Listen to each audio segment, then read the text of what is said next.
말씀 선포하겠습니다. 오늘 말씀의 제목은 잃은 아들을 되찾은 아버지 비유란 제목으로 말씀을 전하도록 하겠습니다. 오늘은 사순절 사주 유괴구원 사르크스 화목에 관한 말씀입니다. 잃은 아들을 되찾은 아버지 비유를 통해 하나님께서 기뻐하시는 회개가 무엇인지를 가르쳐주고 있습니다. 1절 말씀부터 보시면 모든 세리와 죄인들이 말씀을 들으러 가까이 나오니 라고 말씀하고 있습니다. 모든이라고 하는 것은 파스라고 하는 단어를 사용했는데요. 많은 이란 뜻입니다. 많은 세리와 죄인들이, 세리라고 하는 것은 세금을 징수하는 사람을 지금 얘기합니다. 세금 징수원을 얘기하는데 이 세금 징수원은 어떤 세금 징수원이냐 했을 때 지금은 국가 공무원이지만 그 당시에는 민간 사업자다라고 보시면 좋을 것 같습니다. 어디의 사업자냐면요, 로마 제국에 부역을 하는 민간 사업자들, 그게 바로 누구였느냐면 그 당시에 세리들이었다라고 하는 것입니다. 그래서 명분으로 보면은 나라에 부역한다라고 생각되지만 실제로는 그 당시에 정치적으로 로마의 식민지 지배를 받고 있었습니다. 그런데 로마에 부역한다라고 하는 것은 친일에 부역하는 것과 지금 같은 의미다라고 보시면 좋을 것 같고요. 그래서 이스라엘 입장에서 보면 이 세리들은 누구냐라고 했을 때 이스라엘에 반대하고 반역하는 사람들, 그리고 실제적으로 민간 사업자라고 그랬잖아요. 백성들 만나서 세금을 걷는 일들을 한단 말이에요. 그런데 그 백성의 세금을 정의롭게 이렇게 걷는 것이 아니라, 걷어야 될 만큼만 걷는 것이 아니라 더 걷어요. 그래서 강탈하는, 세금을 강탈하여 부를 축적하는 사람들, 그 사람들이 바로 누구냐면 요 세리들이었다라고 보시면 좋지 않을까 싶습니다. 그래서 이스라엘 백성들은 다 이 세리들을 종교적으로나 정치적으로나 어떤 사람이냐라고 인정했느냐면 죄인 중에 죄인이다라고 하는, 죄인의 대명사가 바로 세리들이었습니다. 그래서 손가락질하고 모욕하고 멸시받던 사람들, 이 사람들이 바로 세리들이었고요. 그리고 또 하나 있습니다. 죄인들이라고 번역을 했는데 하마르톨로스라고 하는 단어인데요. 벗어났다라고 하는 것입니다. 어디에서 벗어나냐면 관역에서 벗어났다라고 하는 것이고요. 관역이 눈으로 볼 때는 관역이고요, 신앙적으로 봤을 때는 율법이고 말씀이고 하나님으로부터 벗어났다라고 보시면 좋을 것 같습니다. 그 하나님으로부터 벗어난 사람, 율법으로 벗어난 사람, 그 사람들이 바로 누구냐라고 했을 때 특별히 앞에 세금 징수원들은 대부분 힘이 있는 남자였다고 한다면 이 사람들은 힘이 없는 여자들이었다라고 보시면 좋을 것 같습니다. 여자들이 누구냐라고 했을 때 몸으로 로마에 부역하고 있었던 여자들이 있습니다. 마태복음 21장 31절 말씀해 보시면 항상 세리들과 플러스 나오는 게 있어요. 31절 말씀해 보시면, 그러면 마태복음 21장입니다. 21장 31절인데요. 그 둘 중에 누가 아버지의 뜻대로 하였느냐 이르되 둘째 아들이니이다. 예수께서 그들에게 이르시되 내가 진실로 너희에게 이르노니 세리와 뭐들이, 창녀들이 너희보다 먼저 하나님 나라에 들어가리라 라고 예수님 말씀하시고요. 32절 말씀에도 보시면 요한이 의의 도로 너희에게 왔거늘 너희는 그를 믿지 아니하였으되 세리와 누구? 창녀는 믿었으며 너희는 이것을 보고도 끝내 뉘우쳐 믿지 아니하였도다 라고 그렇게 말씀하고 있습니다. 그래서 죄인들은 누구를 얘기하느냐 했을 때 세리와 창녀들이다 라고 보시면 좋을 것 같고요. 율법을 지키지 못하는 창녀들이라고 보시면 좋을 것 같습니다. 몸을 파는 것은 율법을 어기는 것입니다. 율법을 벗어난 것이다 라고 그렇게 보시면 좋을 것 같고요. 그래서 특별히 이스라엘 사람들에게 몸을 파는 여자들도 있지만 이 당시에는 로마의 식민지 체제였기 때문에 로마 군인들에게 몸을 파는 여자들, 이런 여자들이 있다 없다? 있었다 라고 그렇게 보시면 좋을 것 같고요. 그래서 몸으로 부역하고 있었던 여자들, 그 사람들이 창녀들이었다라고요. 우리나라에도 어디였죠? 그 포천이었나요? 그 588이라고 그랬었나요? 그 집창촌 뭐 이런 데가 있었죠. 그리고 요즘 보니까 거기서 이렇게 다들 옮겨갔더라고요. 보니까 파주의 용주골이라고 하나요? 이쪽으로 옮겨가고, 그리고 거기에서 또 단속하니까 어디 남쪽으로 지금 내려왔던데, 뭐 이렇게 지금 계속 어떤 그런 현상들이 있는데, 여기요, 몸을 파는 여자들, 그 죄인들이, 그래서 그 죄인의 제명사 하면 딱 두 사람이에요. 누구냐라고 했을 때, 예, 세리들과 그리고 장녀들이라고 하고요. 그리고 2차적으로 죄인들이 있었어요. 그게 누구냐면 과부와 어린 아이들, 고아들 있잖아요. 이 사람들도 그 죄인들의 2차적 의미에 들어간다라고 보시면 좋을 것 같습니다. 어쨌든 죄인들이 말씀을 들으러 가까이 나오니라고 말씀하고 있습니다. 세리와 죄인들은 말씀을 들으러, 누구의 말씀이죠? 예수님의 말씀이죠. 그 예수님의 말씀은 어떤 말씀입니까? 의와 생명의 말씀이죠. 그래서 이 의와 생명의 말씀을 뭐라고 하느냐 했을 때 하나님 나라의 말씀이다 라고 그랬습니다. 그 하나님 나라의 말씀의 내용은 뭐죠? 오직 믿음으로, 오직 은혜로만 무엇을 받는다? 구원을 받는, 네가 뭐 해서 구원받는 게 아니라 하나님 주시는 은혜로만 구원받는다라고 하는 하나님의 말씀, 그 하나님 나라의 말씀을 들으러 가까이 나왔다라고 그렇게 보시면 좋지 않을까 싶습니다. 그 세리와 죄인들이 하나님의 말씀을 가까이 나오는 거 일반적인가요? 일반적이지 않다라고 보시면 좋을 것 같습니다. 왜 그렇죠? 하나님의 말씀을 들으러 가까이 나오는 것들은 신앙의 종교의 열심인 어떤 의인들이 하는 일이다라고 생각할 수 있겠죠. 근데 여기는 죄인의 제명사죠. 가장 높은 죄인의 자리에 있었던 사람들이 뭐를 들으러 왔다? 하나님의 말씀을 들으러 가까이 왔다라고 그렇게 말씀하고 있습니다. 그래서 이 가까이 나오는 행동이 뭐냐라고 했을 때 하나님 나라로 가까이 나오고 말씀의 자리로 가까이 나오고 그 의와 생명의 자리로 가까이 나오는 행동이다라고 보시면 좋지 않을까. 이게 뭐죠? 이게 회개고 이게 하나님과의 관계를 바르게 하는 평화의 상태다. 관계를 바르게 하는 평강의 상태다라고 보시면 좋을 것 같습니다.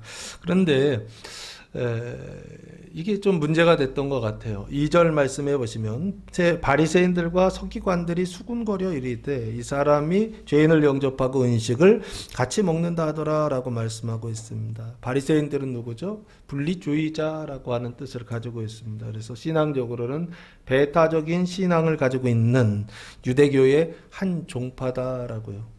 이쪽 사람들은 오른쪽에 있는 사람들입니다. 우파 정도 된다라고 보시면 좋을 것 같습니다. 아주 보수적인 사람들이다. 성경에 있는 것들은 다 믿어요. 천사도 믿고 영도 믿고 부활도 믿는 사람들, 이게 바리새인들이다라고 보시면 좋을 것 같고요.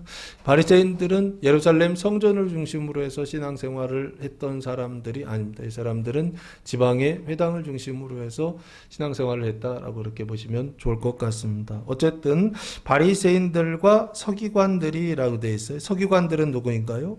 서기관은 그람마티수라고 하는 단어를 사용하는데 기록자라고 하는 뜻입니다. 모임에서 기록하는 사람 있죠. 이 사람들이 서기관인데 이 사람들은 회당에서 기록하는 사람들입니다. 뭐를 기록하죠? 하나님의 말씀. 그 당시엔 뭐였죠?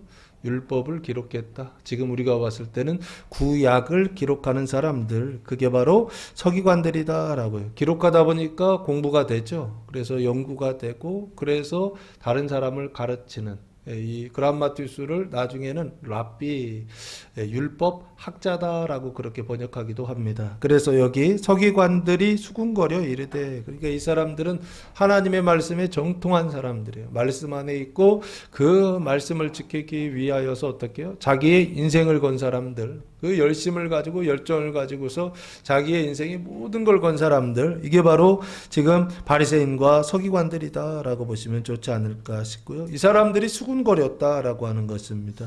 수군거리다라고 하는 것은 디아공귀조라고 하는 단어를 사용했는데 한마디로 얘기하면 불평하다라고 하는 것입니다. 불평하는데 어떻게 불평하느냐면요, 다른 사람이 상대방이 듣지 못하도록 작은 목소리로 불평했다라고 하는 그런 뜻을 가지고 있습니다. 그러니까 언제 이렇게 보통 그러죠? 딴 사람은 듣지 않으면서도 내가 뭐 지금 생각이나 감정이 별로 좋지 않다, 나쁘다라고 하는 것을 표시하려고 할 때 이러잖아요. 그럴 때 어떻게 해요? 살짝 들리긴 해야 돼. 근데 못 알아들어야 돼. 그럴 때 투덜거리다라는 표현을 해. 투덜거릴 때가 있지 않습니까? 투덜거릴 때는 상대방이 다 알아들으면 안 돼요. 들을 듯 말 듯. 그래서 불평하다, 투덜거리다, 수군거렸다. 예수님께서 하시는 지금 죄인들과 세리들이 와서 말씀을 가까이 왔을 때 예수님 하시는 모습을 보면서 불평했다는 것입니다. 무슨 일을 하셨느냐? 이 사람이 죄인을 영접하고 예수님께서 죄인을 영접했다는 거예요. 그것 때문에 마음에 들지 않는다라고 하는 것입니다. 그리고 두 번째는 음식을 같이 먹는다라고 하는 것입니다. 세리와 창녀를 영접하는 거, 이거 잘하는 건가요? 잘못하는 건가요? 율법의 기준으로 봤을 때, 종교적인 기준으로 봤을 때는 이거 잘못하는 것이다 라고 그렇게 알고 있습니다. 그래서 이 사람들은 율법을, 세리와 죄인을 영접하는 것을 보면서 예수는 율법을 지키지 않는다라고 하는 게 보였던 것 같아요. 영접하면 안 되거든요. 바리새인들은 영접하지 않습니다. 심지어는 같이 식사 자리에 앉지도 않습니다. 그게 뭐라고 생각했냐? 율법을 지키는 것이요, 하나님의 말씀을 지키는 것이요, 그게 선이고 그게 의다라고 하는 기준을 가지고 있었던 사람들입니다. 그러다 보니까 예수님 하시는 일들이 지금 좋아 보이지 않는 것입니다. 마음에 들지 않는 것입니다. 그래서 죄인을 영접하고 이게 마음에 들지 않았던 거예요. 받아들였다, 용납했다라고 하는 것입니다. 율법을 지키는 사람은 어떻게 되느냐 했을 때 죄인들 배척해야 되고, 심지어는 어떻게 해요? 멀리해야 되는 것이죠. 세리들도 멀리해야 돼. 당연한 거예요. 그렇죠? 그리고 창녀들 멀리해야 되죠. 그렇죠? 그런데 예수님은 멀리하더라 안 하더라? 안 하더라. 가까이 하더라라고 하는 것입니다. 그게 마음에 든다 안 든다? 마음에 들지 않는다라고 하는 것입니다. 그래서 수군거렸다라고 하는 것이고요. 음식을 같이 먹는다라고 하는 것이 그냥 받아들이는 정도, 마음으로나 생각으로 받아들이는 정도만 아니라 육체적으로도 어떻게 해요? 같이 앉아서 밥을 먹고 대화를 하고 행동을 지금 하더라라고 하는 것입니다. 음식을 같이 먹는다라고 하는 것이요. 결국에 뭐냐? 예수는 율법을 지키지 않는다라고 하는 어떤 그런 것들이 보이지 않았나 싶습니다. 시편 1편 1절 말씀해 보시면 이런 표현들이 좀 나와 있습니다. 시편 1편 1절 말씀해 보시면 복 있는 사람은 악인들의 꾀를 따르지 아니하며 죄인들의 길에 서지 아니하며 오만한 자들의 자리에 어떻게 앉는다? 앉지 않는다라고 돼 있죠. 그래서 앉아서 뭐 하는 거냐면 식사하고요. 이스라엘 백성들은 의자에 앉아서 식사하는 건 아니고요. 자리에 이렇게 반쯤 누워서 같은 자리에 앉아서 식사를 나누는데, 그 식사를 나눌 때에는 항상 어떻게 하느냐라고 했을 때 아무나 식사를 같이 하는 것이 아니라 의인이라고 여겨지는 사람들이요, 죄인이 아닌 사람들과 그렇게 식사를 한단 말이에요. 왜? 율법을 준행하는 일이기 때문에 그렇고 하나님을 섬기는 일이기 때문에 그렇다라고 하는 것입니다. 그래서 여기 음식을 같이 먹는다라고 하는 것은 바리새인들과 서기관들이 보기에는 잘못됐다라고 하는 것입니다. 왜 잘못됐느냐라고 했을 때 율법을 지켜야 되는데, 율법을 준수해야 되는데 그렇지 않다라고 하는 것입니다. 왜 그렇죠? 이 사람들이 가지고 있는 시각 때문에 그렇습니다. 어떤 시각이요? 행위 언약이라고 하는 시각 때문에 그렇습니다. 어떻게 해요?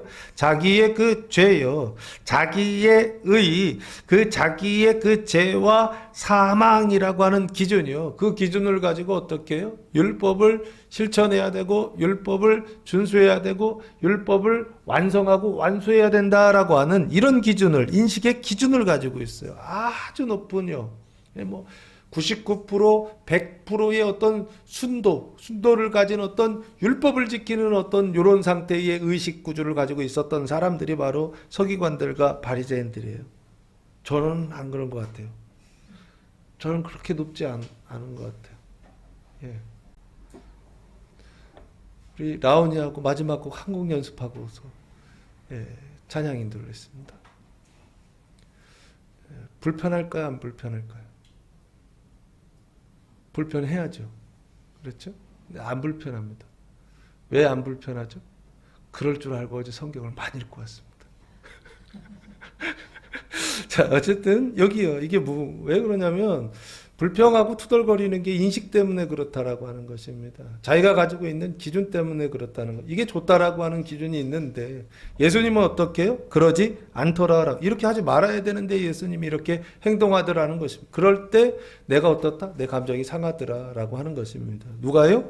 바리새인들과 서기관들이 그랬다라고 하는 것입니다. 이 모습을 보면서 예수님께서 3절 그들에게 이 비유로 이르시되라고 되어 있습니다. 이 그들이라고 하는 것은 대상이 누구죠? 바리새인들과 서기관들. 그래서 그 뒤에 비유가 세 가지가 나옵니다. 잃은 양을 찾은 목자 비유가 첫 번째고요. 두 번째는 잃은 드라크마를 찾은 여인 비유가 있고요. 세 번째 비유는 잃은 아들을 찾은 아버지 비유에서 세 가지. 공통점은 다 잃어버렸어요. 잃어버렸다 찾았다라고 하는 공통점이 있는데 그것을 주체가 조금 달라요. 첫 번째는 목자가 찾았고 두 번째는 여인이 찾았고 세 번째는 누가 찾았다? 아버지가 찾았다. 그럼 목자는 누구냐? 그리스도, 신랑을 얘기하고 여인은 누구냐? 교회, 신부를 이야기하고 아버지는 누구냐? 성부, 하나님을 이야기한다라고 보시면 좋지 않을까 싶습니다. 찾았을 때의 기쁨을 표현하고 있는데 그리스도도 기뻐하고 교회도 기뻐하고 그리고 또한 누구도 기뻐한다? 아버지 하나님도 기뻐하신다. 오늘 말씀은 어디에 초점이 있느냐 했을 때 아버지 하나님의 기쁨에 초점이 맞춰져 있습니다. 그 아버지께서 기뻐하시는 일이 뭐냐라고 하는 것을 비유로 쭉 말씀하고 있다라고 보시면 좋지 않을까 싶습니다. 아버지의 기쁨이 우리의 기쁨이 되어야 되는데 바리새인들과 서기관들의 기쁨은 아버지의 기쁨과는 좀 달랐다라고 하는 것입니다. 그래서 예수님께서 어떻게 해요? 그걸 지금 설명하고 있는 것입니다. 비유로 말씀하고 있는 것입니다. 그런데 보통 이 비유하면 예전에 우리가 아까도 탕자처럼 하면서 탕자의 비유라고 오늘 이 본문 말씀이 제목을 달았었는데 그 탕자는 누구에게 초점을 맞춘 거냐면 잃어버린 아들에게 초점을 맞춘 거잖아요. 근데 제목이 뭐냐 했을 때 탕자의 비유가 아닙니다. 잃어버린 아들을 찾은 아버지의 비유입니다. 주체가 다르죠. 주어가 다르죠. 아버지가 주어예요. 아버지가요. 그래서 어디에 지금 초점을 맞춰야 되느냐라고 했을 때 이 비유의 핵심은 아버지의 기쁨에 있구나라고 하는 것입니다. 나의 기쁨에 맞추는 것이 아니라 사람의 기쁨에 맞추는 것이 아니라 이게 거짓 종교입니다. 거짓 종교의 기쁨에 그 행위 언약에 맞추는 것이 아니라 어디에 맞춰야 되느냐? 하나님의 기쁨이요. 그 은혜 언약의 기준을 맞춰야 된다라고 하는 것을 비유로 쫙 풀어서 지금 설명하고 있다라고 보시면 좋지 않을까 싶습니다. 11절 말씀 이어서 보시면 또 이르시되 세 번째 비유입니다. 어떤 사람에게 두 아들이 있는데 어떤 사람은 비유니까 풀어야 됩니다. 눈으로 볼 때는 아버지예요. 그런데 눈으로 보지 않을 때는 누구다? 하나님이시다라고 보시면 좋을 것 같습니다. 두 아들이 있다라고 되어 있습니다. 이 두 아들은 바로 풀겠습니다. 나중에 풀려면 더 힘드니까 두 아들은 첫째 아들은 누구냐 했을 때 바리새인들과 서기관들입니다. 종교인들이 있죠. 그 율법 안에 있는 사람들이다라고 보시면 좋을 것 같습니다. 그러나 그 죄와 사망의 문제가 해결되지 않아서 자기 의와 자기 선을 가지고 어떻게 해요? 신앙생활하고 있는 열심히 신앙생활하고 있는 사람들 이게 바로 첫째 아들이고요. 둘째 아들은 누구냐라고 했을 때 세리와 창녀들이다라고 되어 있습니다. 4차원으로 넘어가면 남자 여자라고 하는 것이 구분이 없어집니다. 그래서 창녀들이라고 해서 그러면은 반대로 장남들이다라고 해도 상관없습니다. 장녀, 창남, 몸을 파는 남자나 여자나 똑같다라는 얘기입니다. 어쨌든 이 둘째 아들은 세리와 창녀들을 지금 이야기하고 있다라고 보시면 좋을 것 같고요. 이 첫째 아들과 둘째 아들은 다 누구의 아들이냐라고 했을 때 하나님의 두 아들이다라고 하는 것을 기억하시기 바랍니다. 아들이 안 됐다 이게 아니에요. 이 사람들은 신앙적으로 봤을 때 아들이 됐다라고 하는 것입니다. 그런데 이제 태어났다? 아니에요. 성장해 가지고서 어느 정도 했느냐, 아버지 집을 떠날 정도의 나이가 됐다, 아버지께 반항할 수 있을 나이가 됐다라고 하는 것입니다. 그래서 제가야 이게 성경에는 나이가 나와 있지 않지만 그냥 생각했을 때 아버지 집을 떠난다 했을 때 그래도 30이면 좀 늦을 것 같고 20이면 너무 좀 빠르고 한 25 정도 됐을, 20에서 30 사이 정도의 나이가 됐다. 이거는 육체적인 나이이면서 또한 여기서 얘기하는 건 비유니까요. 신앙적인 나이로 보았을 때 청년의 단계인데 그 청년의 완성에 도달하지 못하고 장년의 단계로 넘어가지 못하는 신앙의 상태에 있는 사람들을 오늘 비유에서 말씀하고 있는 게 아닌가 싶습니다. 단순히 아버지 비유라고 하는 것은 칭의 중생하지도 못한 사람을 이야기하는 것이 아닙니다. 여기서 아버지 비유는 어떤 죄인이냐라고 했을 때 칭의 중생하여 아버지 나라에 들어가서 성장한 아들들을 얘기하는 것입니다. 구원받은 아들들을 얘기하는 것입니다. 그런데 어디에서 실패하더라? 성화의 과정에서 그 완전의 상태예요. 그 청년이 완전하게 준비가 되어서 장년으로 넘어가야 되는데 그러지 못하는 지금 그 상태를, 지금 그 시간을, 그때를 지금 설명하고 있는 것입니다. 그때 무슨 일이 일어나느냐라고 했을 때 이런 일이 일어난다는 거예요. 청년이 그 청년의 완성의 단계에 도달할 때 이런 일이 일어난다는 거예요. 그럼 이런 일이 일어날 때에는 어떻다? 나쁘다라고 생각할 수도 있잖아요. 이게 나쁜 게 아니라 이런 일들은 어떤 일이다? 그 완전의 단계에 도달하기 위하여 나타나는 당연한 일이다라고 우리는 받아들여야 됩니다. 그런데 바리새인들과 서기관들의 기준을 가지고 있으면 이런 나쁜 일들이 나타났을 때 이거 나쁘다라고 생각해서 어떻게 하느냐 했을 때 배척하고, 그리고 그것을 어떻게 하느냐 했을 때 투덜거리고 불평하는 그런 모습들이 우리 안에 나오더라라고 하는 것입니다. 왜요? 똑같은 시각을 가지고 있기 때문에 그렇다라고 하는 것입니다. 어쨌든 청년에서 중년의 장년의 믿음으로 넘어가는 데 있어서 오늘 비유의 말씀의 핵심은 거기에 있다. 이런 일들이 일어난다라고 하는 것이고 아버지께서 이런 일들을 하신다라고 하는 것입니다. 그래서 이런 일들이 일어날 때 절망하지 마시고 이런 일들이 일어날 때 오히려 소망 중에 기뻐할 수 있는 성도들 되시기를 예수님의 이름으로 축복합니다. 12절 말씀해 보시면 그 둘째가, 이 둘째라는 단어가 네오스라고 하는 단어를 사용했는데요. 새로운, 젊은, 신선한, 어린이라고 보시면 좋을 것 같습니다. 둘째가 아버지에게 말하되라고 되어 있습니다. 요구하는 거죠. 아버지여, 재산 중에서 내게 돌아올 분깃을 내게 주소서. 이 재산은 아버지의 재산입니다. 재산이란 단어는 우시아라고 하는 단어를 사용했는데 물질, 소유라고 하는 뜻인데요. 그러다 보니까 아버지의 소유, 물질로 표현하다 보니까 재산, 돈이라고 지금 표현하고 있는 것 같아요. 그런데 영적인 것들도 있죠. 영적인 소유, 아버지의 소유가 있잖아요. 하나님 아버지의 소유, 하나님의 나라, 그 의와 생명을 이야기하고 있는 것입니다. 근데 그게 물질로 3차원으로 환산됐을 때 그거를 소유다, 돈이다 라고 이렇게 표현하고 있는 게 아닌가 싶고요. 재산 중에서 내게 돌아올 분깃을 내게 주소서. 이 분깃은 메로스라고 하는 단어인데요. 유산입니다. 유산이요. 유산은 언제 받는 것이죠? 아버지가 돌아가셨을 때 받는 유산이요. 그 유산의 한 목을 내게 주소서 하는지라 라고 했습니다. 요즘은 아버지 돌아가시기 전에 유산 달라고 하는 게 뭐 일반적이잖아요. 그런 사람들도 좀 있더라고요. 돌아가신 다음에 유산 정리하는 경우들이 많지만 그 전에 정리하고 미리 정리하시고 그리고서 하시는 분들도 있고, 여기 보니까 미리 달라는, 땡겨 달라는 겁니다. 아버지 돌아가시기 전에 미리 달라는 거예요. 그런데 아들이 둘이니까 큰아들 반 주고 자기 반 주고 해서 1대1로 50% 지금 달라라고요. 자기의 목 한 목을 달라 50%를 내게 주소서 하는지라라고 말씀하고 있습니다. 이거 허락해야 돼요, 말아야 돼요? 이제 25살이야. 애가 철이 없어. 그런데 아버지의 유산 달라고 하면 돼요, 안 돼요? 이거 당연히 주면 까먹을 거야. 이 까먹을 거 알면서도 주면 돼요, 안 돼요? 주실 거예요, 정말? 안 줘야 되죠. 당연히 주면 까먹을 텐데 나중에 그렇죠. 철이 좀 들었을 때, 좀 이게 그래도 보존이 되고 가치가 있을 때 줘야지. 그 전에 주면 다 까먹어요. 다 뺏기고 사기당하고. 그렇죠? 그게 사람의 생각이고 사람이 가지고 있는 선이라고 하는, 이게 좋다라고 하는 생각입니다. 근데요, 아버지 하나님은 어떻게 하시느냐 했을 때 그 살림을 각각 나누어 주었다라고 하는 것입니다. 하나님 아버지께서 하나님의 소유를, 그 살림이라고 하는 단어가 비오스라고 하는 단어입니다. 아까 조금씩 단어가 달라요. 재산, 그리고 분깃, 살림, 단어가 다 다릅니다. 그래서 다 설명을 드립니다. 비오스라고 하는 것은 생계의 수단이다라고 보시면 좋을 것 같습니다. 아버지가 주시는 유산이다라고요. 그러면 이게 뭘까 했을 때 하나님 나라의 의와 생명, 우라노스 바실레이아, 천국을 지금 말하고 있는 게 아닌가 싶습니다. 그게 뭐예요? 철학적으로 얘기하면 이것을 행복이라고 하고, 종교적으로 얘기하면 이것을 구원이라고 합니다. 그 살림을 각각 나누어 줬다라고 말씀하고 있습니다. 여기 주목하세요. 나누어 줬는데 달라고 한 건 누가 달라고 그랬어요? 둘째 아들이 달라고 했죠. 근데 아버지가 나누어 주실 때에는 어떻게 해요?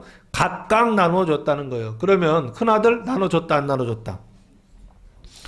나눠줬어요. 각각 나눠줬다. 저도 이게 헷갈려서 각각 나눠줬다라는 얘기는 작은 아들 50% 먼저 떼줬다라고 그렇게 봐야 되지 않는가라고 했는데, 보니까요, 원어로 들어가서 보니까 큰아들도 분배를 받았다라고 보는 것이 옳습니다. 큰아들도 50%의 분배를 받았고 둘째 아들도 50%의 분배를 받았다라고 보시는 것이 좋을 것 같아요. 이 분배, 아버지의 그 재산을 분배받는 거, 이거 좋은 건가요? 나쁜 건가요? 예, 좋은 것입니다. 왜 그렇죠? 형제들의 사망을 짊어지는 일이기 때문에 그렇습니다. 사망을 씻어주는 일, 이게 바로 분깃입니다. 하나님 나라의 이 분깃을 분배받는다라고 하는 것은 청년의 단계에서 장년의 단계로 넘어갈 때 자연스럽게 장년이 돼서 결혼돼서 자녀들을 낳으면, 그러면 그때는 어떻게 되는 거예요? 예, 분깃을 받아서, 재산을 받아서 형제들의 사망을 씻고 죄를 씻는 일들을 해야 되는데, 지금 여기는 아직 준비가 아직 안 됐어요. 준비 바로 직전이란 말이에요. 그때 하는 실수가 뭐냐라고 했을 때 아버지의 재산을 달라고 하는 거예요. 이해되십니까? 예, 청년의 그 완성의 단계로 들어가야 되는데 어떻게 해요? 예, 아버지의 재산을 달라는 거예요. 그래서 어떻게 하느냐라고 했을 때 결국에는 아버지는 그것을 각각 나누어 주었다라고 하는 것입니다. 근데 이게 왜 문제냐 했을 때 이게 감당이 안 된다라고 하는 것입니다. 네? 받는 게 문제가 아니라 받은 다음에 그걸 잘 써야 되잖아요. 그런데 잘 쓸 수 있다 없다? 없다라고 하는 것입니다.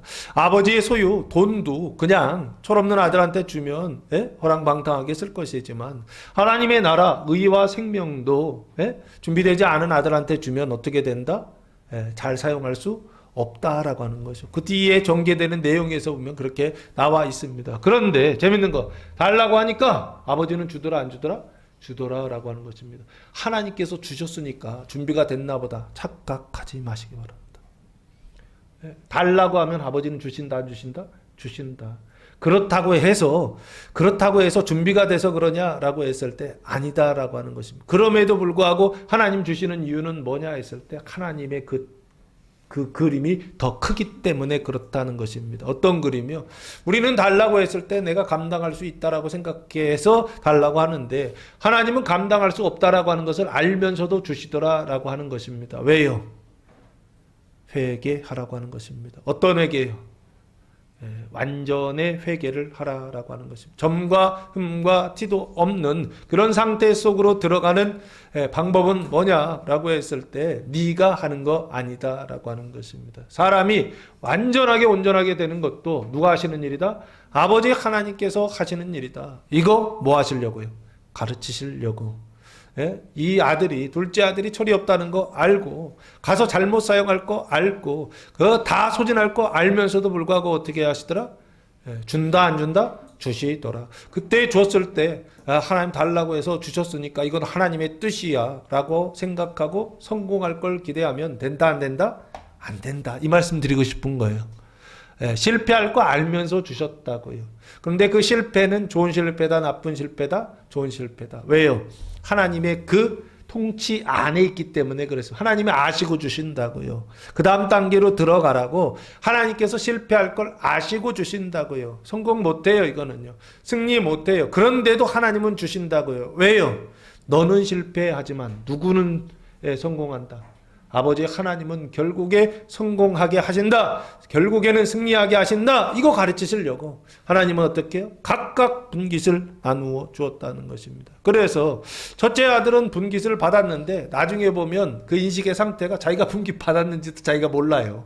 근데 둘째 아들은 그 받아가지고서 지가 나갔거든요. 내가 좀 한번 해보려고요. 그랬더니 어떻게 해요? 요렇게 실패하더라. 그 뒤에 내용이 이렇게 되어 있습니다. 13절 말씀해 보시면 그 후 며칠이 안 돼요 라고 되어 있습니다.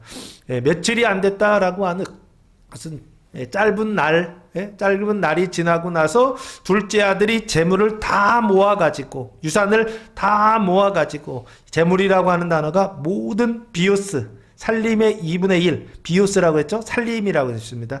2분의 1을 다 모아가지고 먼 나라에 가라고 되어 있습니다. 이 먼 나라라고 하는 것은 외국으로 갔다는 것이고요.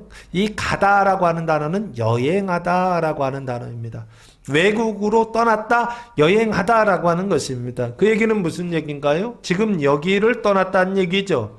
아버지의 집을 떠났다라고 하는 것입니다. 눈으로 볼 때에는 아버지의 집, 그리고 신앙적으로 볼 때에는 말씀의 집을 떠났다. 로고스와 흐레마의 집을 떠났다라고 보시면 좋지 않을까 싶습니다. 왜 그렇죠? 내가 할 수 있다라고 생각하기 때문에 그렇습니다. 거룩하게 되는 것도 내가 할 수 있다라고 생각하지만 그 단계를 지났어요. 완전하게 되는 것도 누가 할 수 있다? 내가 할 수 있다라고 하는 착각, 오해 있을 수 있다 없다? 있어요. 왜? 자신감이 좀 생겼거든요. 이 안에 그 의와 생명의 권능이 조금 생겼거든요. 하나님의 말씀이 좀 들어왔거든요. 그러다 보니까 점과 흠과 티도 없는 완전의 단계에 들어가는 방법이 뭐냐라고 했을 때 하나님 내가 좀 한번 해볼게요 하는 성도들이 있을까 없을까요? 있더라고요. 교회를 나가는 성도들이 있더라고요. 예? 말씀을 떠나는 성도들이 있더라고요. 떠나진 않아요. 조금 줄어요. 예? 100장 읽는 사람들이 50장 읽고 50장 읽는 사람들이 25장 읽고 쭉 줄더라고요. 그래서 결국에는 어떻게 내가 좀 한번 해볼게요 하는 사람, 이게 둘째 아들입니다. 둘째 아들이에요. 자, 그래서 먼 나라에 가서라고 되어 있습니다. 말씀을 떠나서 아버지 집을 떠나서 거기서 허랑방탕하여라고 했습니다. 거기라고 하는 것은 말씀이 없는 집에서 허랑방탕했다라고 하는 것입니다. 이 방탕, 허랑방탕이라고 하는 것은 뭔가요? 이 방탕스럽게 떠들썩하게라고 하는 뜻을 가지고 있는데요. 허랑방탕이라고 하는 것은 주색잡기에 빠졌다라고 하는 뜻입니다. 허랑방탕했다라고 하는 것은 줄이라는 게 뭐죠? 술주자죠. 술이죠. 그러니까 술에 빠져서 살았다라고 하는, 그러니까 매일 그냥 파티죠. 술 마시면서 파티하는 것이고, 그리고 얘가 남자니까 여자에 빠졌다. 이게 여자였으면 남자에 빠졌다. 그리고 결국에는 사람에 빠졌다라고 보시면 좋을 것 같습니다. 술에 빠지고 사람에 빠져서 어떻게 해요? 허랑방탕하여 그 재산을 다 낭비했다라고 그렇게 말씀하고 있습니다. 그 재산이란 단어는 우시아라고 하는 단어입니다.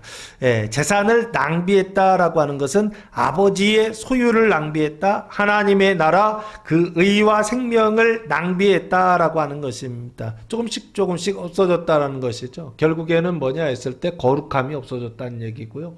그 거룩함이 없어지면, 말씀이 없어지면 거룩함이 없어지고, 거룩함이 없어지면 뭐가 없어지느냐 했을 때 행복이 없어집니다. 그러면 어떻게 되는 거예요? 행복이 소진되는 것이죠. 그때부터 뭐를 느끼기 시작하느냐라고 했을 때 불행을 느끼기 시작합니다. 불안한 거에 조금씩요.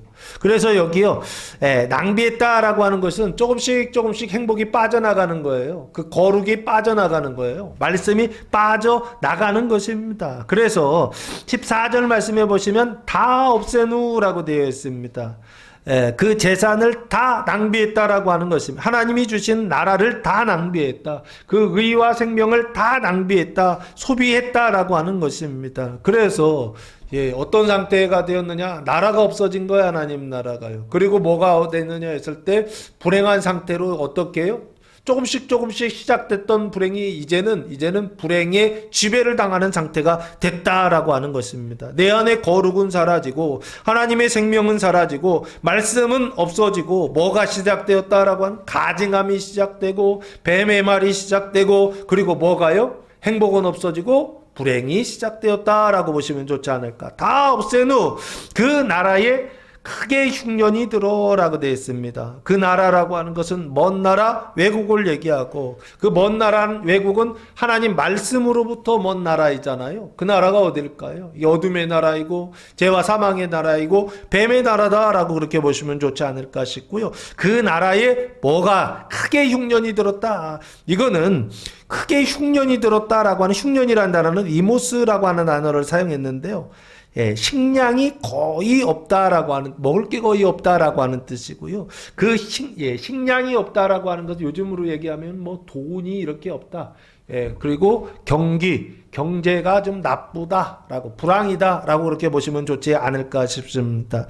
예전에는 이 불황이 뭐 100년이나 뭐, 200년이나 뭐 이런 식으로 오다가 이게 50년으로 오다가 지금은 얼마 전에 그 2000년대에는 1997년이었나요? 그때는 몇 년 단위로 온다고 했냐면 10년 단위로 얘기하더라고요.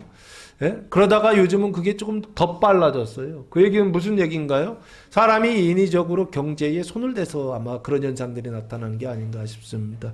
그리고 더 짧아지다 보면 나중에는 어떻게 될까요? 전혀 손을 쓸 수 없는 상태가 되지 않을까. 가깝다. 제가 볼 때는 10년에서 5년으로 지금 줄었거든요. 보니까요.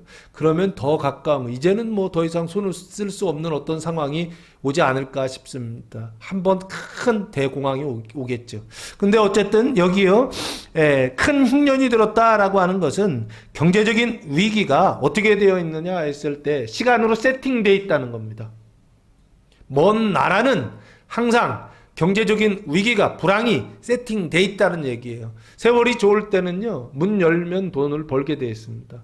그러나 경기가 나쁠 때는요, 문을 열면 있던 돈 다 까먹게 되어 있습니다. 지금이 언제냐? 바로 그때다. 크게 흉년이 들었다라고 되어 있습니다. 그런데 이 흉년은요, 언제 오고 언제 안 오고 이게 아니라고요. 봄, 여름, 가을, 겨울처럼요, 시간으로 세팅이 되어 있더라고요. 그래서 그 세팅된 시간에 어떻게 해요? 반드시 오게 돼 있더라는 거예요. 그래서 어떻게 해요? 크게 흉년이 들어서 그가 비로소 어떻게 됐느냐 했을 때 궁핍하게 되었다라고 그렇게 말씀하고 있습니다. 호랑방탕한 것도 있어요.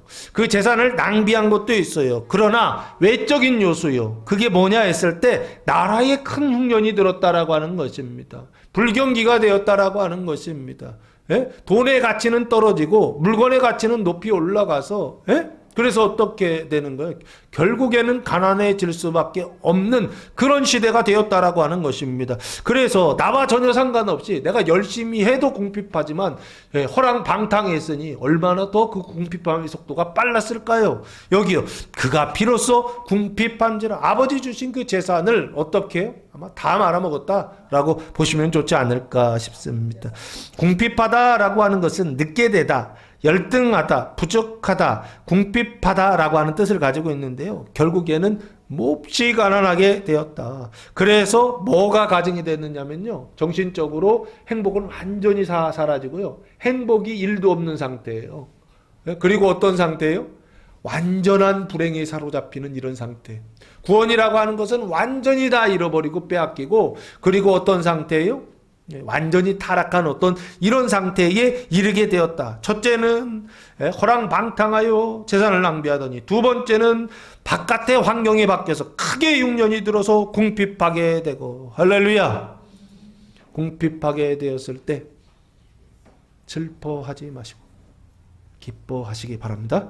자, 15절 말씀해 보시면, 가서 그 백성, 그 나라 백성 중 한 사람에게 붙여 사니라고 그렇게 말씀하고 있습니다.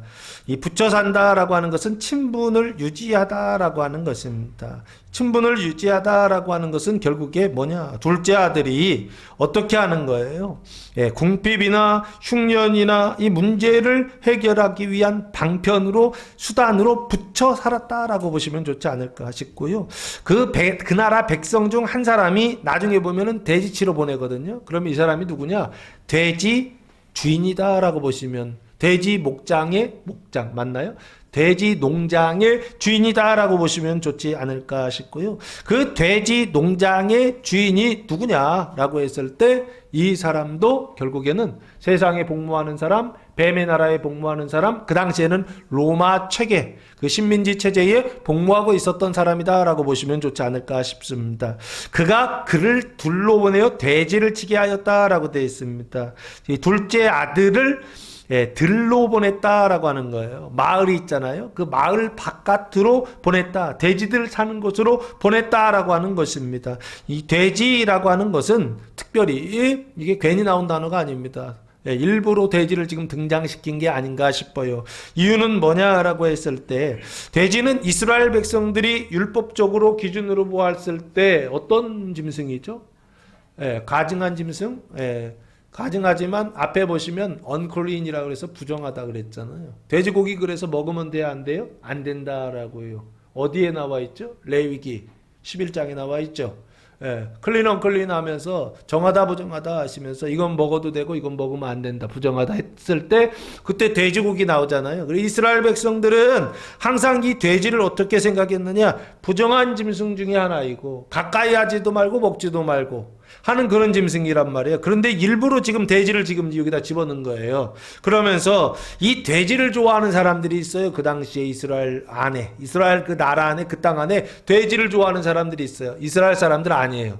로마 사람들이고 특별히 로마 군인들이 좋아하는 음식, 그래서 그게 바로 돼지예요. 그러면 이 사람이 이스라엘 사람으로 돼지를 치고 있었다는 얘기는 자기가 먹으려고 치는 게 아니에요. 부정하기 때문에 자기가 치는 것도 아니고 부정한 사람들 보내가지고서 돼지치게 하는 거예요. 그렇죠? 그러면 왜 이런 일을 할까요? 로마라고 하는 군대에 뭐 하려고요? 공급해 주려고 납입한다고 그러나요? 이해되세요? 그러니까 이 사람이 마치 지금 장사를 하고 있는 거예요. 돼지 키워가지고 그거 이렇게 군대에 그러니까 로마 군대라고 하는 그 부대에 이렇게 납품한다라고 보시면 좋을 것 같고, 그래서 결국에 이 사람도 로마의 그 체계에 부역하고 있다라고 보시면 좋고, 그 부역하는 그 시스템에 들어가서 돼지를 치게 하였다라고, 친다라고 하는 것은 돌보는 것이죠.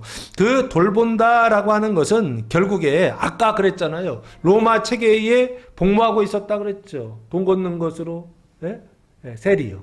그리고 몸으로 복무하고 있었던 여자들이 있었죠. 장녀들이요. 이게 돌본다는 게 결국에 돼지를 치게 한다는 게 결국에 뭐와 같느냐 했을 때 세리와 창녀들이 지금 어떻게 해요?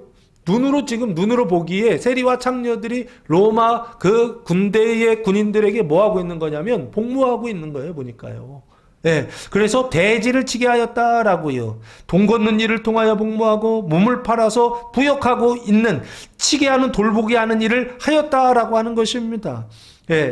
그래서 16절 말씀해 보시면 그가 돼지 먹는 쥐염 열매로 배를 채우고자 하되, 그래서 부정하고 가증하게 되었죠. 가난해서 지금 먹을 것도 없는 상태인데 일하는 장소도 부정하고 가증한 장소로 가서 지금 일하고 있습니다. 그런데 그가 돼지 먹는 열매로, 둘째 아들이 돼지 먹는 쥐염 열매라고 되어 있습니다. 쥐엄이라고 되어 있는데요, 돼지가 먹는 음식이죠. 쥐염나무라고 되어 있더라고요. 쥐염나무의 열매라고 되어 있는데요, 이거를 크기가 보니까 20m 되는 큰 나무예요. 보니까요. 큰 나무에 이렇게 열매들이 이렇게 맺혀져 있는데, 보니까 이거를 우리나라에서 번역할 때는 보니까 백일홍이라고 아세요? 이름은 전 들어봤는데 없어요? 이게 백일홍과라고 하더라고요. 그래서 백일홍하고 같은 건지 아닌지까지는 제가 못 찾았어요. 근데 쥐엽 열매하고서 백일홍이라고 번역을 해놨더라고요. 그래서 어쨌든 그 쥐염 열매로, 그래서 돼지가 먹는 음식이고 부정하고 가증하고 음란한 열매로 배를 채우고자 하되라고 보시면 좋을 것 같습니다. 그 배고픈 배를 채우고자 원했지만 그것을 주는 자가 있다 없다? 없었다라고 하는 것입니다. 왜 그것을 주는 자가 없죠? 돼지 먹을 음식도 없고, 지금 어떤 상태라고 그랬어요? 나라에 큰 흉년이 들었다라고 되어 있죠. 그래서 사람 먹을 것도 없고 돼지 먹을 것도 있다 없다? 없는 그런 흉년의 상태가 된 것이 아닌가. 그래서 어떻게 해요? 나눠주는 사람이 있다 없다? 없다. 경기적으로 좀 좋을 때는 사람들이 귀찮아서라도 아마 나눠주지 않을까 싶어요. 근데 경기가 나쁠 때는 어떻죠? 절대 그런 거 없습니다. 왜요? 안 그러면 내가 죽으니까. 절대 나눠주지 않는, 빌려주는 자도 없고 그리고 나눠주는 자도 없는 그런 상태예요. 그래서 어떻게 해요? 자기 스스로도 해결할 수 없고 다른 사람들도 도와주지 못하는, 채우지 못하는 상태. 이걸 뭐라 그러죠? 기아 상태라고 보시면 좋지 않을까. 아프리카에 기아로 인해서 죽는 사람들이 있다고 그러잖아요. 그 굶어 죽었다는 얘기거든요. 지금 둘째 아들의 상태가 기아의 상태까지 들어갔다라고 하는 것입니다. 결국에 아버지가 안 주면 되는데 철없는 아들한테 괜히 줘가지고 결국 여기까지 온 거 아닌가요? 허랑방탕하여 낭비하게 하고 큰 흉년이 되어 궁핍하게 하고 돼지를 치다가 결국에는 어떻게 해요? 주는 자가 없어서 기아 상태, 배고파서 죽는 상태까지 빠지게 된 거예요. 이거 둘째 아들의 선택인가요? 하나님의 결정, 아버지의 결정이신가요? 나쁘다 생각하지 마시고 하나님께서 그 계획과 하나님께서 그 경륜 가운데 둘째 아들과 같은 상태에 있는 사람들을 여기로 데려가실 때가 있다 없다? 있다라고 하는 사실을 기억하시고 나쁘다라고 절망하지 마시고 오히려 이런 일들을 경험하게 되었을 때 이 일이 하나님께서 하셨다라고 하는 말씀, 그 믿음이 내 안에 생긴다고 한다면 오히려 소망 가운데 기뻐할 수 있는 성도들 되시기를 예수님의 이름으로 축복합니다. 이유는 청년이 완전하게 되고 장년의 단계로 넘어가는 그 과정 가운데 이런 일들이 발생하기 때문에 그렇다라고 하는 것입니다. 완전한 기아를 경험하게 하신다라고 하는 것입니다. 다른 사람도 해결하지 못하고 자기 자신도 해결하지 못하는 일, 물질적인 거 얘기하는 게 아닙니다. 눈에 보이는 물질적인 것을 통하여서 그 표정입니다. 우리가 사는 세상 속에서도 기아를 경험하게 하십니다. 그러나 실제로 여기서 말하는 기아는 눈에 보이지 않는 양식을 얘기하는 것입니다. 하나님의 말씀이요. 이 사람도 줄 수 없고 자기 자신도 줄 수 없는 어떤 상태예요. 그래서 하나님의 말씀, 의와 생명의 말씀을 전혀 먹지 못하여서 결국에는 굶어 죽을 수밖에 없는 이런 상태. 이 상태로 데려가시는 분, 그분이 바로 누구시냐? 아버지 하나님이시다라고요. 이게 보였으면 좋겠다라고 하는 것입니다. 나의 선택이라고 한다면 항상 어떻게 우리는 절망할 수밖에 없고 그래서 그것 때문에 불행할 수밖에 없고 쓰러질 수밖에 없을 것입니다. 그러나 그 일이 하나님께서 나를 구원하시기 위하여 청년의 단계에서 완전과 장년의 단계로 들어가게 하시려고 우리를 성장하게 하시려고 하나님의 경륜 가운데 있다고 한다면 이 일은 나쁜 일이 아니라 어떤 일이다? 좋은 일이다. 하나님 보실 때 선한 일이다. 인식하고 믿음으로 받아들이고 그래서 소망 가운데 완전 기아의 상태에 처하게 되었을 때 두 손 두 발 다 들고 내가 할 수 있는 일이 아무것도 없을 그때에 땅을 보지 마시고 사람을 보지 마시고 자기 자신을 보지 마시고 어디를 봐라? 하늘을 보고 그곳에 계신 아버지 하나님을 보고 하나님의 그 경륜과 그 계획의 그 선하심을 보고 오히려 이빨 꽉 깨물고 기뻐하며 하나님의 말씀 꽉 붙들고 끝까지 승리하며 나아갈 수 있는 성도들 되시기를 예수님의 이름으로 축복합니다. 17절 말씀해 보시면 그때 이제 해야 되는 기아의 상태에 있을 때 두 손 두 발 다 들게 되었을 때 해야 되는 일이 뭐냐 했을 때 17절부터 나옵니다. 이에 스스로 돌이켜 이르되 내 아버지에게는 양식이 풍족한 품꾼이 얼마나 많은가. 나는 여기서 줄여 죽는구나 라고 탄식하고 있습니다. 스스로 돌이켰다, 회개했다는 것이죠. 근데 내용을 보니까요, 마음으로 자기 자신한테 말하더라고요. 그러니까 마음으로 생각으로 지금 회개하고 있는 것입니다. 내적인 회개다라고 보시면 좋을 것 같아요. 그 회개의 내용이 뭐냐 했을 때 이거예요. 내 아버지에게는 뭐가 많다? 양식이 풍족한 품꾼이 얼마나 많은가라고 하는 것입니다. 아버지 집에 양식이 많다는 게 아니에요. 아버지 집에는 양식이 풍족한 품꾼이 많다라고 하는 거예요. 왜 그렇죠? 내가 잘못한 게 있어서 그래요. 그래서 어떻게 해요? 내가 아들인데 아들이라고 내가 내세울 수가 없잖아요. 그러니까 뭐라고 생각한 거냐 했을 때 자기 안에 아들임에도 불구하고 아들이라는 의식을 계속 부정하고 있는 어떤 이런 상태예요. 그래서 지금 아버지에게는 양식이 풍족한 품꾼이 많다라고 하는 생각을 하는 거예요. 그러면서 나는 여기서 줄여 죽는구나. 아버지 집에는 많은데 나는 여기서 굶어 죽는구나, 배고파 죽는구나 라고 생각하면서 18절 이렇게 하겠다. 내가 일어나 아버지께로 가서 이르기를 아버지 내가 하늘과 아버지께 죄를 지었사오니 지금부터는 아버지의 아들이라 일컬음을 감당하지 못하겠나이다. 나를 품꾼의 하나로 보소서 하리라 하고 어떻게 해요? 이제 돌아가는 장면이 20절부터 나옵니다. 그럼 여기까지는요. 마음으로 생각으로만 자기 자신에게 지금 말하는 것입니다. 말하시기 바랍니다. 마음으로 말하시기 바랍니다. 자기 자신에게 말하시기 바랍니다. 생각으로 말하시기 바랍니다. 내적으로 말하시기 바랍니다. 어디로 돌아가야 된다? 풍족한 곳으로 들어가야 된다. 누구의 집으로? 아버지의 집으로 돌아가야 된다. 돌아가야 되는데 내 상황, 내 처지가 있잖아요. 내가 아버지께 잘못한 게 있잖아요. 그렇죠? 아버지 돌아가시기 전에 유산 달라고 해서 그 배운 망덕이잖아요. 이제 그거 받았다는 얘기는 이제 아들의 내 신분을 내려놓겠다 뭐 이런 소리거든요. 이해되십니까? 그러니까 양심은 있어 그래도 이 둘째 아들이요. 그래서 어떻게 해요? 예, 아버지의 아들이라 일컬음을 감당하지 못하겠나이다 라고 이야기해요. 그리고 나서 그 뒤에 이 사람의 생각은 뭐냐 했을 때 둘째 아들의 생각은 나를 품꾼의 아나로 보소서 하리라. 여기요. 나를 품꾼의 아나로 보소서 하리라 라고 요거까지 하려고 했어요. 요게 이 사람의 생각이고 계획이었습니다. 그런데 계획대로 된다 안 된다?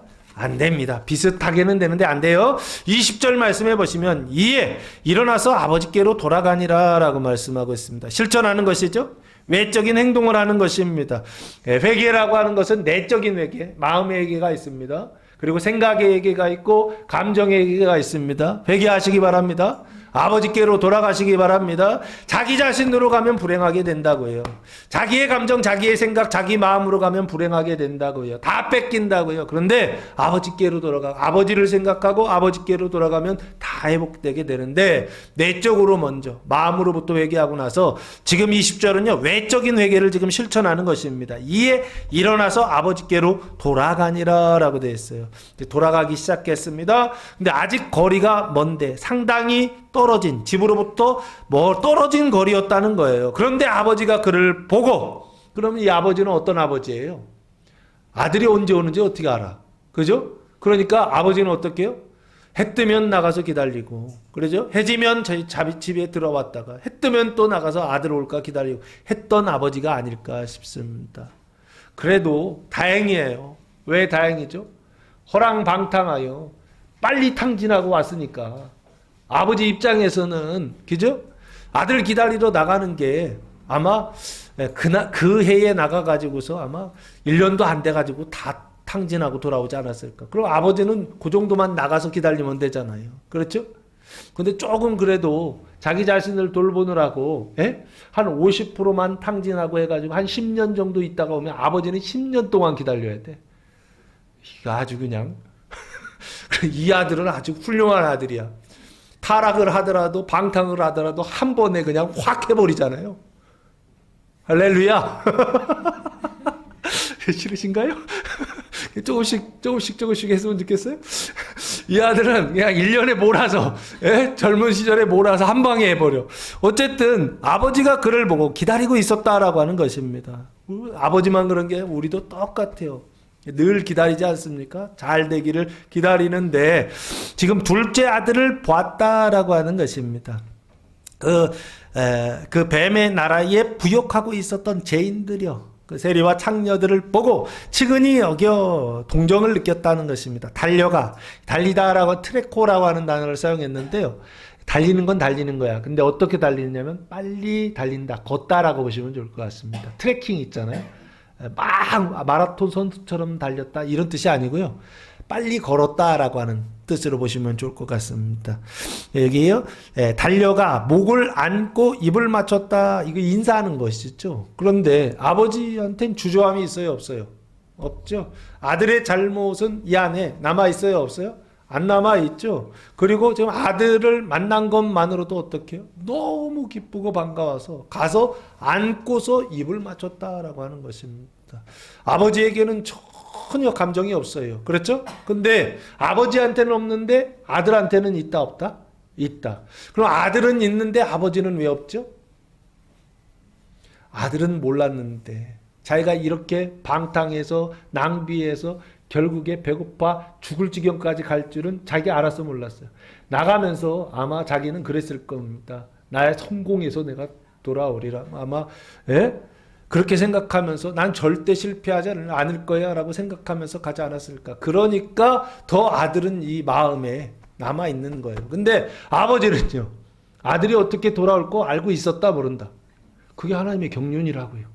하나님의 계획이라고요. 그러니까 어떻게 해요? 야, 올 때 됐다라고 생각하고 아버지는 기다리고 있는 것입니다. 돌아올 때가 됐다라고 하는 거예요. 성정의 성품에 요 정도 10년까지 끌 것도 없어. 1년 사이에 이건 6개월 사이에 끝장난다. 뭐 이런 거 하나님 아시는 게 아닌가. 거기다가 외적인 기근 하나님께서 이거 하실 수 있잖아요. 아마 이거 하나님께 일부러 외적인 기근까지도 한 반에 때려가지고 결국은 배고파 죽게 해서 어떻게 해요? 아버지 생각나게 하신 거 아닌가. 이렇게 세팅되어 있다고 해요. 세상이요. 이 원리로 세상이 돌아가고 있다라고 하는 것입니다. 그래서 여기요. 안고 입을 맞췄을 때 아버지는 전혀 마음의 감정이 없었는데 아마 아들은 감정이 있었을 것입니다. 21절 아들이 이르되 아버지 내가 하늘과 아버지께 죄를 지었사오니 자기 죄를 지금 자백하고 있죠. 나 이런 조건 때문에 내가 이전에 했던 이런 행동 때문에 지금부터는 아버지의 아들이라 일컬음을 감당하지 못하게 있나이다 하나라고 해요. 그 관계의 불편함, 그 불화를 지금 이야기하는 것입니다. 그리고 하나 더 뒤에다가 뭔가 하나 더 얘기할 게 있었잖아요. 나를 뭐로 삼아달라고. 품꾼의 하나로 여겨달라는 얘기가 있었죠. 그죠? 근데 그건 자기 생각이고요. 아버지가 못하겠나이다 라고 똑같이 반복은 했어요. 그런데 그 다음 얘기가 있거든요. 근데 그거 말도 못하게 하고 아버지가 바로 조치를 취합니다. 22절 아버지는 종들에게 이랬대. 아버지의 집에 있고 그 집에 종들이 있었어요. 제일 좋은 옷을 내어다가 입히고 손에 손가락을 끼우고 발에 신을 신기라 라고 말씀하고 있습니다. 이 얘기는 무슨 얘기인가요? 아들로서 대우하겠다라고 보시면 좋지 않을까 싶습니다. 어떤 아들이요? 타락했던 아들, 그리고 방탕했던 아들, 그리고 돌아온 아들이죠. 근데 어떤 상태로 돌아오느냐 했을 때 완전의 회개의 상태로 돌아온 아들로 지금 인정하고 있다라고 보시면 좋을 것 같습니다. 제일 좋은 옷이라고 되어 있잖아요. 옷이라고 하는 것은 표징입니다. 스톨레라고 하는 단어를 사용했는데요. 옷은 두 종류 있습니다. 속옷이 있고 그리고 세마포라고 되어 있죠. 속옷이 세마포고요. 겉옷, 제사장이 입는 겉옷이 있잖아요. 이걸 스톨레라고 그럽니다. 이 스톨레라고 하는 것은 영적으로 보면 뭐냐라고 했을 때 거룩한 옷이다라고 보시면 좋을 것 같고요. 그 거룩한 옷은 뭐냐라고 했을 때 몸의 사망을 완전히 씻는 거룩한 옷. 지금 좋은 옷을 내어다가 입히고라고 보시면 좋지 않을까 싶어요. 이전의 청년의 단계에는 죄와 사망이 있기는 있어요. 그러나 생명이 더 좀 많은 상태였다. 그 죄가 남아있다 없다? 남아있는 상태였어요. 근데 그걸 완전히 없애는 과정에서 청년의 단계에서 완전의 단계로 장년의 단계로 넘어가는 단계에서 이런 일들이 발생하고 그 일을 통하여 하나님은 어떻게 하시더라? 옷을 입혀 주시더라 라고 하는 것입니다. 이 옷은 그냥 거룩한 옷이 아니라 점과 흠과 티도 없는 완전한 거룩한 옷이다 라고 보시면 좋을 것 같고요. 손에는 뭐를 끼고 가락지를 끼우고 라고 되어 있습니다. 반지죠. 예전에 가락지라고 했던 것이죠. 반지인데 이 반지는 증표입니다. 무슨 증표죠? 너는 나의 누구다? 아들이다 라고 하는 증표요. 그 증표에 반지를 끼우고 발에는 뭐를 신긴다? 신을 신긴다라고 되어 있어요. 신이라는 단어는 샌달인데요. 샌달을 신긴다라고 하는 것은 뭐냐라고 했을 때 몸을 거룩하게 하고 예수님께서도 그런 얘기 하셨잖아요. 세족식 하실 때 몸은 깨끗하게 이미 되었으니 뭐만 씻으면 된다? 발만 씻으면 된다라고 사도들에게 말씀하시지 않았습니까? 여기도 지금요. 몸에 옷을 입히고 발에는 뭐를 신긴다고요? 샌달을 신기더라라고 하는 것입니다. 그래서 이 샌달이라고 하는 게 뭐냐라고 했을 때 발에 남아있던 사망이요. 우리가 늘 일상을 살면서 형제들을 만나고 믿음이 연약한 형제들을 만나고 교회에서 또 신앙생활하고 한 몸이 되어서 할 때 사망이 들어온다 안 들어온다. 하나님 울타리 내려서 들어오게 하실 때가 있습니다. 그럴 때 어떻게 해요? 매일매일 말씀을 읽어서 씻지 않습니까? 그게 바로 뭐냐? 이 샌달을 신는 거다라고 보시면 좋지 않을까 싶습니다. 그 샌달을 신기고 발에 있는 사망을 씻어내는 것입니다. 몸에 있는 것은 자주 씻지 않아도 됩니다. 근데 발에 있는 건 어떻게 해요? 수시로 씻어야 된다라고 보시면 좋지 않을까 싶고요. 샌달을 신겨라라고 그렇게 말씀하고 옷을 입히고 그리고 손에는 가락지를 끼고 샌달까지 신겼어요. 이게 바로 뭐냐 했을 때 그리스도인의 완전의 모습이다 라고 보시면 좋을 것 같습니다. 이 일을 위하여 하나님은 이 둘째 아들의 그 배엄 망덕을 어떻게 하셨다? 용납하셨다, 용인하셨다. 그 재산을 어떻게 해요? 나누어 주었다. 그러니까 실수할 때 어떻게 하라고요? 봐주세요. 실수할 때 어떻게 해요? 실수할 걸 알면서 어떻게 하라고요? 실수할 걸 알면서 문을 열어주는 겁니다. 그래서 그 길을 갈 때는 아버지의 그 바운드리 안에서 실수하잖아요. 근데 하지 마라, 하지 마라, 하지 마라 하면은요, 바운드리가 아니라 그 아버지 집을 떠나서 몰래 해. 그게 사람이더라고요. 그게 애들이더라고요. 아시겠죠? 애들만 그런 게 아니야. 어른도 그래요. 하지 마라, 하지 마라, 하지 마라 그러면요, 싹 감춰요. 그리고서 안 보이는 데 가서 하더라고요. 그렇죠? 근데 해라, 해라, 해라 그러면 어떻게 한다고요? 교회 와서도 하더라고요. 저한테도 다 얘기해. 왜 그러냐? 드러내서 고친다라고 보시면 좋을 것 같습니다. 왜요? 원래 있다는 거예요. 원래요. 그 죄와 사망이 있다는 거예요. 영적인 병이 있다는 것입니다. 그 고치려면 어떻게 해요? 덮어놓으면 안 된다고요. 뚜껑을 열어서 어떻게 해요? 수술하고 확인해야 된다고. 그래서 확인해서 안에 있으면 어떻게 해요? 빛을 비춰가지고 잘라내야 된다고요. 어둠 속에 빛을 비추는 것처럼 병원에서 수술할 때 의사들이 빛을 이렇게 비추지 않나요? 왜 비추죠? 안에 보이라고 비추는 거잖아요. 말씀을 읽는다는 것은 빛을 비추는 거예요. 어둠 속에 있을 땐 안 보였단 말이에요. 암덩어리가. 질병이 안 보였는데 열어가지고 빛을 비추니까 안에 있던 것들이 병이 보이는 거예요. 그게 왜 그러냐? 성경이 읽었을 때 나쁜 일이 드러나는 일이 그것 때문에 그렇다고. 내 안에 병이 있다 없다? 있다고요. 있는데 어둠 속에 있어서 몰랐던 것 뿐이에요. 예? 정기검사 받아가지고 가서 검사해 봤더니 안에 뭐가 있더라 없더라 뭐가 나오지 않습니까? 예? 왜 그렇죠? 빛을 비췄기 때문에 그런 일이라. 신앙생활도 성경 읽는데 신앙생활 하면 할수록 내 안에 있는 그 죄와 사망이 드러난다 안 드러난다? 드러난다. 영적인 병이 드러난다 안 드러난다? 드러난다고요. 드러나는 게 좋다 안 드러나는 게 좋다?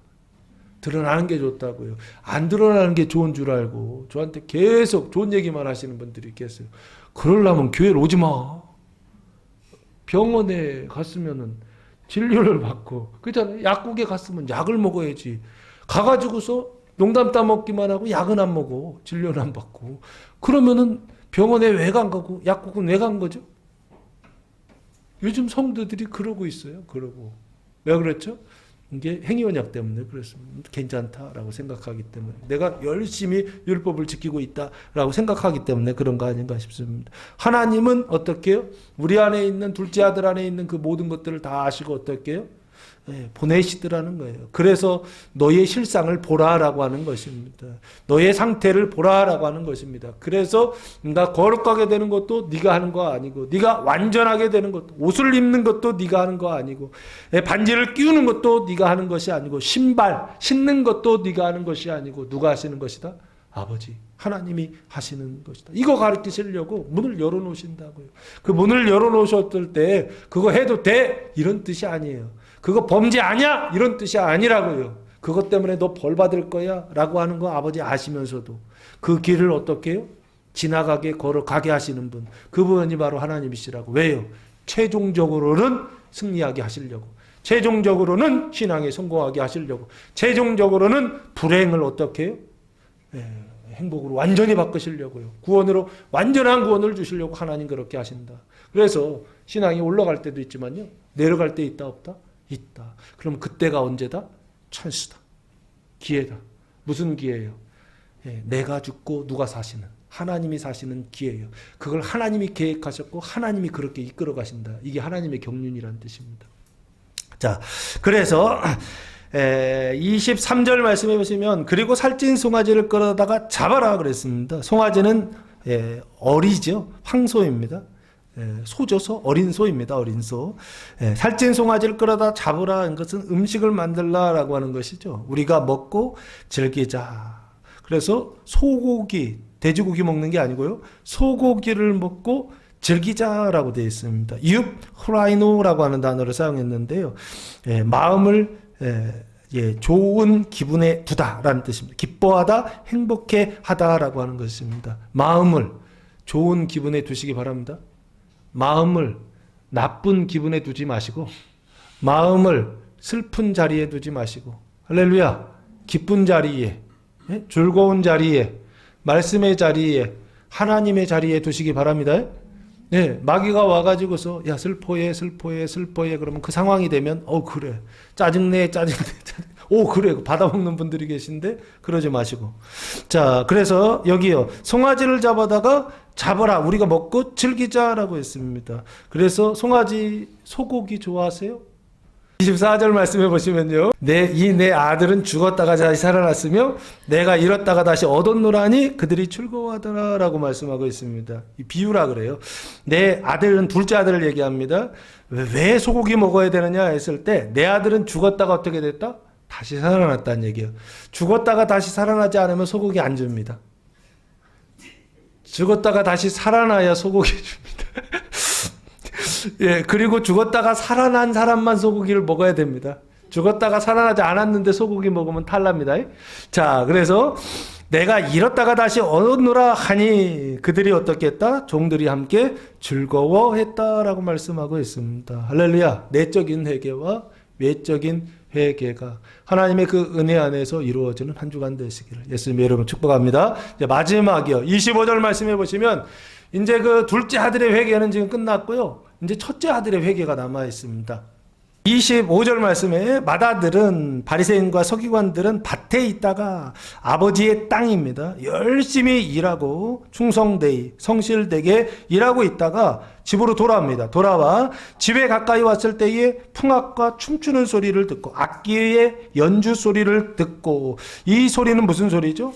아버지와 둘째 아들이 기뻐하는 소리입니다. 이 소리를 들었을 때 원래 첫째 아들도 기뻐해야 되거든요. 근데 첫째 아들도 기뻐하지를 않아요. 그 얘기는 무슨 얘기냐? 첫째 아들도 뭐가 필요하다?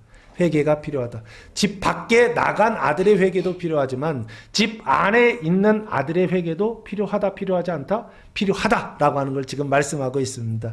26절 한 종을 불러, 첫째 아들이 부른 겁니다. 이 무슨 일인가 물은데 27절 대답하되 당신의 동생이 돌아왔음에 당신의 아버지가 건강한 그를 다시 맞아들이게 됨으로 인하여 뭐를 잡았다? 살찐 송아지를 잡았나이다 하니, 이게 기분이 좀 상했어요. 동생 돌아온 게 문제가 아니에요. 살찐 송아지를 잡은 게 기분이 좀 상한 것 같아요. 그래서 28절 그가 큰아들이 노하여 화가 나서 들어가고자 하지 아니하거늘 집으로 돌아가지 않고 뭐하고 있어요? 집 밖에서 지금 데모하고 있는 거예요. 결사항쟁이죠. 아버지 안 나오면 나 안 들어가, 뭐 이런 느낌입니다. 아버지가 집 밖으로 나와서 권한대라고 되어 있습니다. 제가 볼 때 이것도 아버지 알고 계셨어요. 큰아들이 이럴 거를 알고 계셨던 것 같아요. 아직 아버지를 부른 게 아니에요. 아버지가 알아서 지금 나온 거예요. 집 밖으로 나와서 큰아들을 지금 권하고 있습니다. 29절 아버지께 대답하여 이르되 큰아들이 들어가자 그랬더니 큰아들이 이렇게 얘기하면서 안 들어갈 거예요 라고 지금 얘기하는 겁니다. 내가 여러의 아버지를 섬겨 명을 어김이 없거늘. 말 잘 들은 아들입니다. 율법을 엔톨레, 명이라는 게 엔톨레, 계명이라는 뜻입니다. 하나님의 말씀을 어김이 없었다는 것입니다. 그런데 나에게는 뭐 하나도 주지 않았다? 염소 새끼라도 주고 나와 내 벗으로 즐기게 하신 일이 없었다라고 하는 것입니다. 화날까 안 날까요? 화나죠. 왜 나죠? 우리 안에 정의감이 작동하기 때문에 그렇습니다. 어떤 정의요?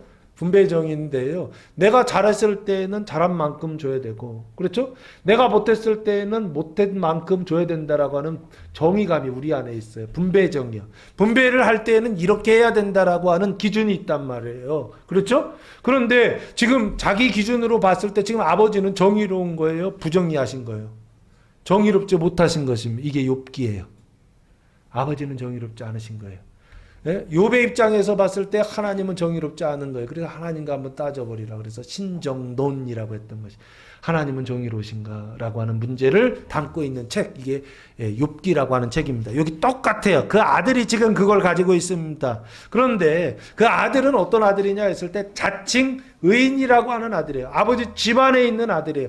아버지의 명을 잘 지키는 아들이에요. 그런데 이 아들에게도 회개가 필요하다, 안 필요하다? 필요하다라고 하는 거예요. 어떤 회개예요? 여기요. 나한테는 염소 새끼 한 마리도 주지 않았다라고 하는 회개예요. 이 사람이 가지고 있는 인식의 상태를 지금 보여주고 있다라는 거예요. 그러면서 그것까지는 참겠어. 근데 문제는 뭐라고요? 30절. 아버지의 살림을 창녀와, 딱 썼죠? 창녀. 포르네라고 하는 단어인데요. 매춘행입니다. 매춘행이라고 하는 것은 돈을 주고서 성을 샀다라는 얘기입니다. 아버지의 살림을, 유산을 창녀들과 함께 삼켜버린 이 아들이 돌아왔다. 둘째 아들이 돌아왔다라고 하는 것입니다. 그래서 이 아들은 잘못한 아들이고, 이 아들은 방탕한 아들이고, 이 아들은 배은망덕한 아들이고, 이 아들은 집에 돌아오면 안 되는 아들이고, 호적에서 파야 되는 아들이에요. 그런데 그 아들이 돌아왔는데 당연히 아버지가 어떻게 해야 돼요? 문전박대해야 되는 게 맞아요. 그런데 이를 위하여 뭐를 잡았다? 살찔 소가지를 잡으셨나이다. 이거 말이 안 되는 행동이었던 거예요. 근데 이런 게 엄청 많습니다. 예수님 비유에 보면요. 그죠? 그 품꾼들 비유인가요? 창세기 뭐죠? 마태복음 20장인가요? 예? 포도원 품꾼들 비유에서도 이해가 안 되잖아요. 새벽 6시에 온 사람하고 밤 5시까지 밤 5시에, 아니죠. 오후 5시에 온 사람하고 똑같이 한 데나리온 주잖아요. 그죠? 아니, 나는 12시간 일했고, 쟤는 1시간 일했는데, 어떻게 같은 임금을 주냐고요? 이해가 되세요? 여기도 지금 똑같아요. 아니, 얘는 당연히 아버지 거 이미 자기 거 가져갔으니까 이제 집에 다시 돌아오더라도 얘한테 줄 수 있는 건 아무것도 없다라는 게 첫째 아들의 생각이었어요. 이게 첫째 아들의 인식이라고. 이거 회개해야 된다고요. 이 첫째 아들의 회개는 무슨 회개가 필요하냐라고 했을 때 이 회개가 필요하다라고 하는 것입니다. 그때 아버지께서 뭐라고 하시는지 31절. 아버지가 이르되 예, 너는 항상 나와 함께 있으니, 첫째 아들 너는 항상 나와 함께 있으니 내 것이 다 네 것이로되 라고 되어 있습니다. 내게 네 거다라고 하는 것입니다. 그러면서 32절. 내 동생은 죽었다가 살아났으며 내가 잃었다가 얻었기로 우리가 즐거워하고 기뻐하는 것이 마땅하니라 라고 이렇게 말씀하고 있습니다. 이게 아버지의 대답이었다라고 하는 거예요. 그래서 어떻게 해요? 예, 죽었다가 살아났다는 거예요. 그리고 잃었다가 얻었다라고 하는 거예요. 그래서 즐거워하고 기뻐하는 것이 마땅하다는 게 하나님의 손이고 하나님의 의다라고 하는 것입니다. 이해가 되시나요? 안 됩니다. 왜 안 되죠? 송아지 잡은 것 때문에 안 됩니다. 쟤한테는 송아지 잡아주면 안 되거든요. 그런데 송아지를 잡아주었습니다. 나는 염소 새끼 한 마리 안 잡아줬는데 둘째 아들한테는 송아지 잡아준 게 배가 아프고 화가 나고 시기가 나고 질투가 나야 안 나요? 난다는 것입니다. 왜죠? 몰라서 그런 거예요. 송아지가 뭔지 몰라서요. 아버지께서 주시는 송아지는 좋은 걸까요? 나쁜 걸까요? 눈으로 볼 때는 좋은 겁니다. 소고기라고 생각하니까. 영적으로 봤을 때 송아지는 뭘까요?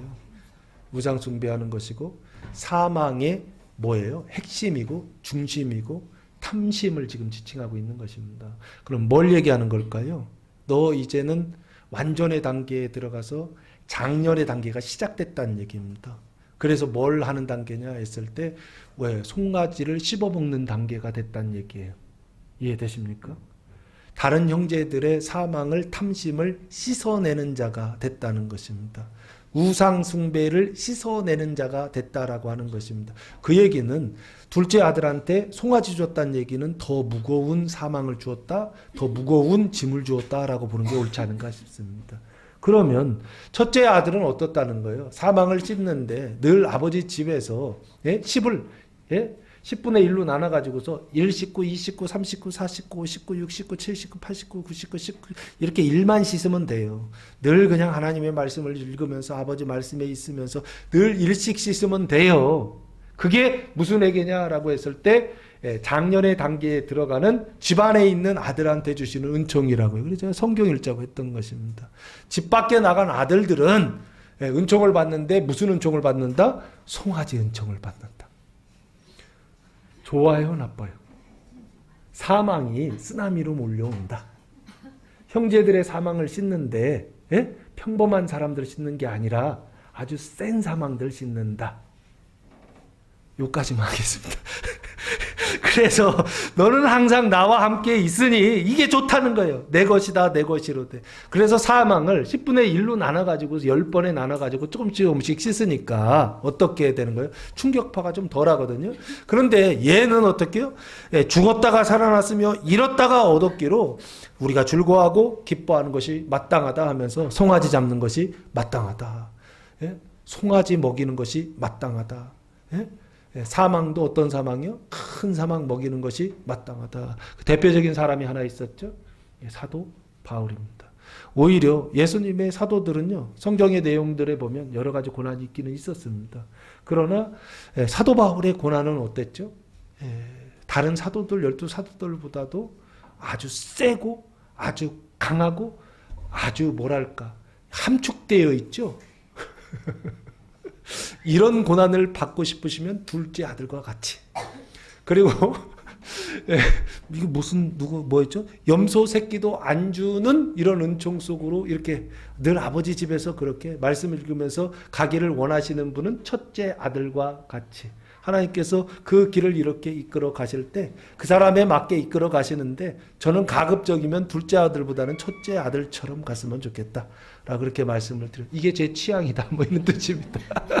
저희 교인들도 좀 그랬으면 좋겠는데 둘째 아들도 있으시더라고요. 어쩔 수 없습니다. 하나님께서 하시는 일이라 결국에는 어떻게 하신다? 승리하게 하시고 성공하게 하신다. 첫째 아들의 회개와 둘째 아들의 회개를 이루어서 청년의 단계를 지나서 장년의 단계를 지나가게 하시는 분, 그분이 바로 누구시냐? 아버지 하나님이시고 그 하나님의 기쁨에 동참하는 교회와 성도들 되시기를 예수님의 이름으로 축원합니다.